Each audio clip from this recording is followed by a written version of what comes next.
साथियों नमस्कार, स्वागत है आप सभी का एक और शानदार इन्फॉर्मेटिव वीडियो में। साथियों, अगर आपका खाता आर्यावर्त बैंक या फिर प्रथमा यूपी ग्रामीण बैंक या फिर बड़ौदा यूपी ग्रामीण बैंक में था, जो कि अब यूपी ग्रामीण बैंक हो चुका है, यानी उत्तर प्रदेश ग्रामीण बैंक बन चुका है। अभी इसका मर्जर किया गया है इन तीनों बैंकों का। तो मर्जर होकर के अगर आपका खाता अब यूपी ग्रामीण बैंक में है, तो आज का यह वीडियो आपके लिए बहुत ही महत्वपूर्ण होने वाला है, क्योंकि यूपी ग्रामीण बैंक यानी उत्तर प्रदेश ग्रामीण बैंक की तरफ से आज ही एक नया नोटिफिकेशन जारी किया गया है अभी अपने सभी खाता धारकों के लिए। यानी जितने भी खाता धारक हैं इन तीन बैंकों में, चाहे वो बड़ौदा यूपी ग्रामीण बैंक हो या फिर प्रथमा यूपी ग्रामीण बैंक हो या फिर आर्यावर्त ग्रामीण बैंक हो, इन तीन बैंकों का मर्जर करके बनाया गया है उत्तर प्रदेश ग्रामीण बैंक। तो अगर आपका खाता इन तीन में से किसी भी बैंक में था, अब यूपी ग्रामीण बैंक में हो चुका है, तो आज का यह वीडियो आपके लिए अत्यधिक महत्वपूर्ण होने वाला है, क्योंकि अभी अभी यूपी ग्रामीण बैंक की तरफ से एक नोटिफिकेशन जारी किया गया है, जो कि आप सभी के लिए अत्यंत महत्वपूर्ण है। अगर आप इस नोटिफिकेशन को नहीं समझेंगे, नहीं पढ़ेंगे, तो आपको बहुत बड़ा नुकसान हो सकता है। आपका जो एटीएम कार्ड है वो निष्क्रिय हो चुका है और भी कई सारी चेंजेस किए गए हैं। बैंक की जो भी लेन देन की सर्विसेज हैं पूरी तरह से बंद कर दी गई हैं।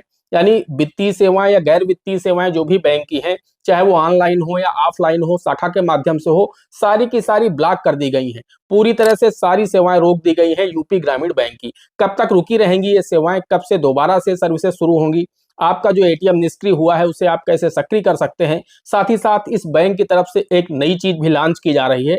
अब आप लोग बिना एटीएम कार्ड के भी यूपीआई का इस्तेमाल कर पाएंगे। तो कैसे कर पाएंगे, अगर आप सब कुछ जानना चाहते हैं तो इस वीडियो में शुरू से अंत तक बने रहें। वीडियो पसंद आ जाए एक लाइक कर देना, चैनल पर नए हैं, पहली बार आए हैं, इसी तरह के वीडियो आगे भी देखना चाहते हैं तो हमारे इस channel A to Z banking information को सब्सक्राइब करके साथ में बेल आइकन को जरूर प्रेस कर लीजिएगा, ताकि जैसे हम इस तरह का कोई भी दूसरा वीडियो अपलोड करें तो उसका नोटिफिकेशन आपको सबसे पहले मिले। चलिए शुरू कर लेते हैं। दोस्तों, आप सभी को पता है कि 1 मई 2025 को इन तीनों बैंकों का मर्जर करके एक बैंक बना दिया गया है, जिसका नाम रखा गया है यूपी ग्रामीण बैंक। और ये सिर्फ उत्तर प्रदेश में ही नहीं किया गया है, ये पूरे देश में जितने भी राज्य हैं, अभी तक सभी राज्यों में जितने भी छोटे छोटे ग्रामीण बैंक थे, उन सभी का मर्जर करके एक प्रदेश में एक ग्रामीण बैंक बना दिया गया है। तो जिस तरह से उत्तर प्रदेश में उत्तर प्रदेश ग्रामीण बैंक है, उसी तरह से सभी राज्यों में, जैसे महाराष्ट्र में महाराष्ट्र ग्रामीण बैंक है, पंजाब में पंजाब ग्रामीण बैंक बनाया गया है, उत्तराखंड में उत्तराखंड ग्रामीण बैंक बनाया गया है, बिहार में बिहार ग्रामीण बैंक बनाया गया है। तो प्रदेश के नाम से ही ग्रामीण बैंक बना दिया गया है और वो सिर्फ एक ग्रामीण बैंक बनाया गया है। यानी एक आरआरबी रहेगा एक प्रदेश में। उस प्रदेश में जितने भी अभी तक छोटे छोटे आरआरबी थे, यानी क्षेत्रीय ग्रामीण बैंक थे, उनका मर्जर कर दिया है सरकार ने 1 मई 2025 से। तो अब इसका जो विलय है वो सॉफ्टवेयर में हो रहा है। अभी तक तो सिर्फ नाम बदला था, लेकिन सारी सेवाएं पहले की तरह ही चल रही थी।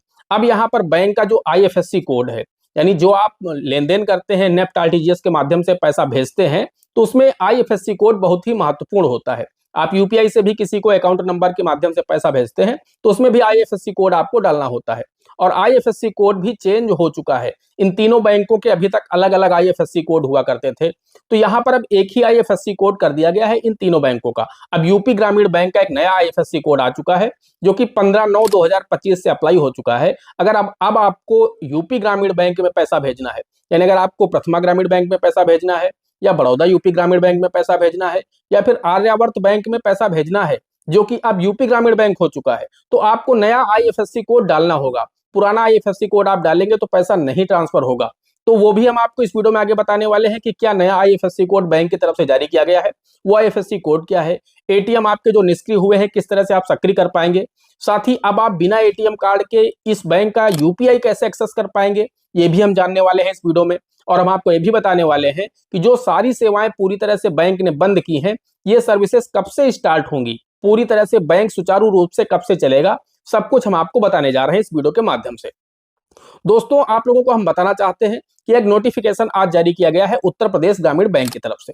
उसमें साफ लिखा गया है कि इस बैंक की सारी सेवाएं, चाहे शाखा के माध्यम से हो या यूपीआई के माध्यम से हो, या फिर आप मोबाइल बैंकिंग, इंटरनेट बैंकिंग, जो भी सेवाएं थी, या फिर एईपीएस सर्विसेज जो आधार इनेबल पेमेंट सर्विस थी, आप बैंक मित्र के पास जाकर के अंगूठा लगा करके पैसे विड्रॉल कर पाते थे, वो सारी की सारी सेवाएं 1 अक्टूबर 2025 यानी कल से 5 अक्टूबर 2025 तक पूरी तरह से ब्लॉक रहेंगी। आप किसी भी तरह से इस बैंक में 1 रुपए का भी ट्रांजैक्शन नहीं कर पाएंगे, ना ही आप कोई भी वित्तीय लेन देन कर पाएंगे, ना ही आप गैर वित्तीय लेन देन कर पाएंगे। यानी किसी तरह से आप इस बैंक में कोई भी सेवा नहीं ले पाएंगे।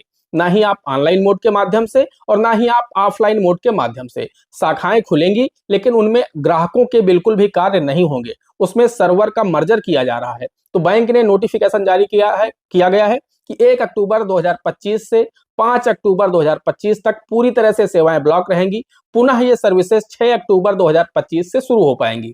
तो दोस्तों ये तो हो गई कि अगर आपको पैसे का लेन देन करना है तो 5 दिन आप नहीं कर सकते। आपको खाता खुलवाना है, आधार सीडिंग कराना है, कुछ भी कराना है XYZ, आप नहीं कर पाएंगे। आप बैलेंस इंक्वायरी तक नहीं कर पाएंगे। इस बैंक का जो टोल फ्री नंबर है बैलेंस इंक्वायरी करने का 80 10 92 41 94, इस नंबर पर आप मिस कॉल करेंगे तो भी दोस्तों आपको यहाँ पर बैलेंस नहीं आएगा, मैसेज नहीं आ रहा बैंक की तरफ से, क्योंकि यहाँ पर सारी की सारी सेवाएं ब्लॉक कर दी गई हैं। कोई भी नंबर वर्क नहीं कर रहा है। यूपीआई अगर आप पहले से चला रहे थे फोन पे, गूगल पे, पेटीएम में, इन बैंकों को यूज करके, तो वहां पर आप यूपीआई इस्तेमाल कर पाते थे। लेकिन फिलहाल अभी पूरी तरह से सेवाएं ब्लॉक कर दी गई हैं। आप किसी भी तरह से यूपीआई के माध्यम से गूगल पे, फोन पे, पेटीएम, भीम इन ऐप से आप लेन देन नहीं कर पाएंगे। बैंकों में मैंने आपको बता दिया कि बैंक आप जाएंगे, ब्रांचें खुली हैं, लेकिन वहां पर कोई भी कार्य नहीं होगा, ना ही वित्तीय ट्रांजेक्शन होगा, ना ही गैर वित्तीय ट्रांजेक्शन होगा। तो ये काम तो 5 अक्टूबर तक बंद है। अब 6 अक्टूबर 2025 से पुनः ये सेवाएं शुरू हो जाएंगी। अब उसमें क्या बताया गया है कि आपका जो एटीएम है वो निष्क्रिय हो जाएगा। जब 6 अक्टूबर को आपकी सेवाएं शुरू होंगी तो आपका जो एटीएम अभी तक चल रहा था इन बैंकों का, वो अचानक से निष्क्रिय हो जाएगा। आप उससे लेन देन नहीं कर पाएंगे। तो उसके लिए आपको क्या करना है, बैंक ऑफ बड़ौदा का कोई भी एटीएम हो, या तो आप उसमें चले जाइए, या फिर यूपी ग्रामीण बैंक का कोई भी एटीएम है अगर, तो वहां पर आप चले जाइए। पहली बार आपको जैसे आपको एटीएम दिया जाता है जिस बैंक का, तो उसी बैंक में आपको लगाना होता है। तो सेम उसी तरह से आपका जो एटीएम कार्ड होगा वो बिल्कुल नया हो जाएगा। अब उसे आपको क्या करना है कि या तो आप बैंक ऑफ बड़ौदा के किसी भी एटीएम में जाकर के पिन नया जनरेट करें, या फिर आप यूपी ग्रामीण बैंक के किसी भी एटीएम में जाकर के पिन जनरेट करें। अदरवाइज किसी भी एटीएम में जाएंगे वहां पर आपका एटीएम वर्क नहीं करेगा। तो पहला ट्रांजेक्शन आपको बैंक ऑफ बड़ौदा में करना है, अपना पिन जनरेट करना है, तो आपका एटीएम एक्टिव हो जाएगा। वही पुराना एटीएम जो निष्क्रिय हो चुका है वो सक्रिय हो जाएगा, यानी एक्टिव हो जाएगा, और आप फिर से उसका इस्तेमाल कर पाएंगे। दूसरी चीज है दोस्तों कि आपकी जो ऑनलाइन सेवाएं हैं वो 6 अक्टूबर से चालू हो जाएंगी। अभी तक क्या था कि आप एटीएम के माध्यम से ही आप यूपीआई का एक्सेस कर पाते थे इस बैंक का। तो अब आपको, अगर आर्यावर्त बैंक के खाता धारक हैं, तो अभी तक अगर आपके पास एटीएम होता था तभी आप यूपीआई चला पाते थे। लेकिन अब बैंक ने इसी नोटिफिकेशन में बताया है कि अब आप लोग 6 अक्टूबर से, अगर आपके खाते में आपका मोबाइल नंबर रजिस्टर है और आपका आधार लिंक है आपके खाते में, तो आप आधार के माध्यम से ही यूपीआई का एक्सेस भी कर पाएंगे। तो ये अच्छी खुशखबरी है आप लोगों के लिए कि बहुत सारे लोगों के पास एटीएम नहीं, जो भी ग्रामीण बैंकों के खाता धारक हैं उनके पास एटीएम अभी नहीं है। तो ऐसे में वो यूपीआई का एक्सेस नहीं कर पा रहे थे। लेकिन 6 अक्टूबर 2025 से वो लोग भी यूपीआई का एक्सेस कर पाएंगे जिनके पास उस बैंक का एटीएम नहीं है। सिर्फ उनके खाते में आधार लिंक होगा, तो उसी के माध्यम से ओटीपी से वेरिफिकेशन हो जाएगा और वो लोग भी यूपीआई का एक्सेस कर पाएंगे। अब दोस्तों हम बात करते हैं कि जो नया आईएफएससी कोड है वो क्या होने वाला है। दोस्तों ये नया आईएफएससी कोड मैंने स्क्रीन पर लिख दिया है, आप लोग इसे नोट करके रख लें। जब भी आपको यूपी ग्रामीण बैंक में ट्रांजैक्शन करना हो तो इसी आईएफएससी कोड का इस्तेमाल करेंगे तो आपका ट्रांजैक्शन सक्सेसफुल होगा। अदरवाइज अगर आप पुराने आईएफएससी कोड का इस्तेमाल करेंगे तो आपका ट्रांजैक्शन फेल हो जाएगा। दोस्तों आशा करते हैं आपको वीडियो पसंद आया होगा। अगर वीडियो पसंद आया है तो एक लाइक जरूर कर देना। चैनल पर नए हैं, पहली बार आए हैं, इसी तरह के वीडियो आगे भी देखना चाहते हैं तो हमारे इस channel A to Z banking information को सब्सक्राइब करके साथ में बेल आइकन को जरूर प्रेस कर लीजिएगा, ताकि जैसे हम इस तरह का कोई भी दूसरा वीडियो अपलोड करें तो उसका नोटिफिकेशन आपको सबसे पहले मिले। दोस्तों आज के वीडियो में इतना ही, मिलते हैं अगले वीडियो में किसी अगले इंटरेस्टिंग टॉपिक के साथ। तब तक के लिए जय हिंद, जय भारत।